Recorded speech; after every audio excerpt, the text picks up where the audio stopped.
Welcome to this episode of Doc Del on Q.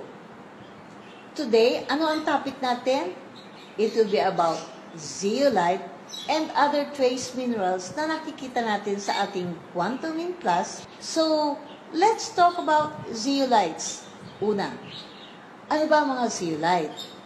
Zeolites, yan yung mga hydrated na multi-minerals compound na made up or composed of mga silicon, may aluminum siya, may oxygen, may water, at may mga alkaline earth minerals katulad ng sodium, potassium, and magnesium. So, paano ba nagagawa ang zeolite? Ang zeolite ay galing sa volcanic activities. Yung ash na galing sa volcanic activities ay dinadala dun sa tubig o sa dagat. And from the dagat, they react with the salts, kaya ang zeolites nabubuo. Para sa inyong karagdagan na kaalaman, makikita nyo dun sa design ng ating bote ng Quantum in class at saka Mermin Q Plus na may picture doon ng volcano na pinaliligiran ng dagat. Okay?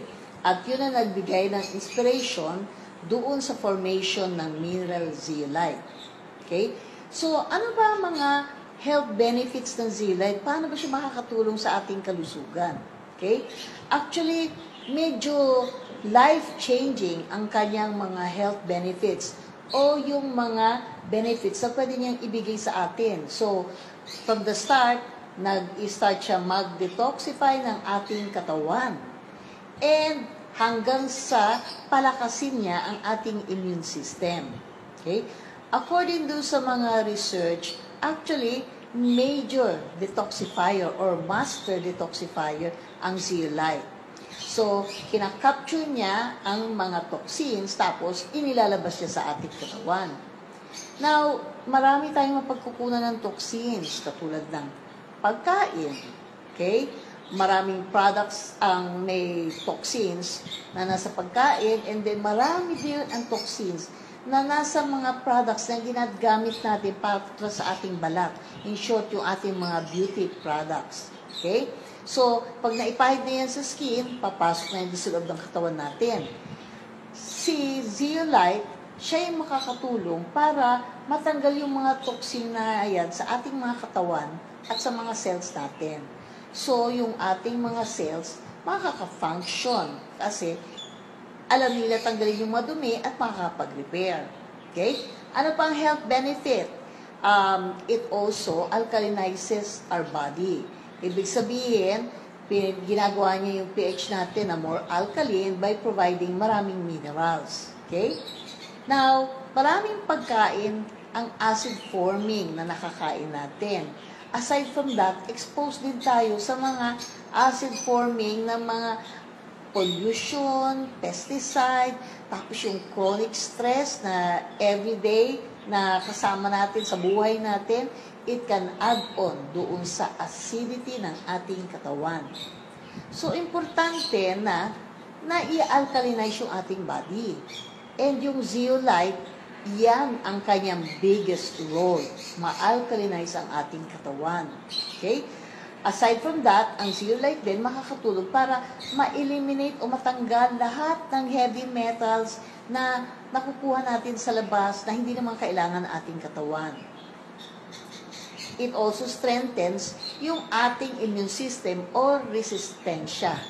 And it's a super antioxidant. Okay? Next, i-discuss naman natin yung mga trace minerals na nakikita sa ating Quantum in class. Okay? Makukuha natin yung mga trace minerals like iron, manganese, copper, zinc, chromium, at actually marami pang iba. Now, ang itong mga minerals na to, meron silang importante na function sa ating health. Actually, marami sa trace minerals natin ang tumutulong para tayo magkaroon ng good bone health. Aside from calcium, na isang major mineral ng buto, kailangan din ng buto natin ang mga trace minerals like copper at saka manganese para madagdagan yung bone density at saka yung bone strength. Okay? Another trace mineral na medyo mataas ang composition sa ating katawan is iron. Iron is important kasi nakikita siya doon sa mga red blood cells at kailangan siya ng red blood cells para yung oxygen natin sa katawan natin magamit natin. At ito din ang tutulong para sa ating energy metabolism. Okay? Another example ng ating mineral na kailangan ay zinc. It is very necessary sa pag-maintain ng ating resistensya o ng immune system natin. So those are some of the examples and benefits ng ating mga trace minerals na kailangan ng katawan natin na nakukuha natin sa Quantum Plus. Now, according sa mga studies, marami yung mga pagkain na medyo nakukulangan na ng sustansya kung compared sa dati na marami pang sustansya mga pagkain. Okay? So, yung mga fruits na binibili natin, mga gulay na binibili natin ngayon, mas less na ang minerals compared doon sa mga nakaraang decades. Okay? So, yan ang dahilan kung bakit kailangan magdagdag din tayo ng ating Quantum Plus para ma-supplement yung katawan natin ng mga sustansya na hindi natin daily na nakukuha doon sa ating mga pagkain. And yung karagdagan ng mga sustansya na yan na makukuha natin sa Quantum Plus will actually make our immune system stronger. So, mas malakas panlaban sa infeksyon, panlaban sa virus. So, that's it for today.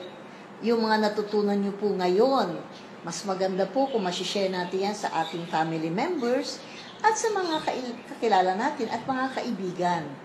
So, thank you for watching Doc Del on Q. I'll see you on the next episode.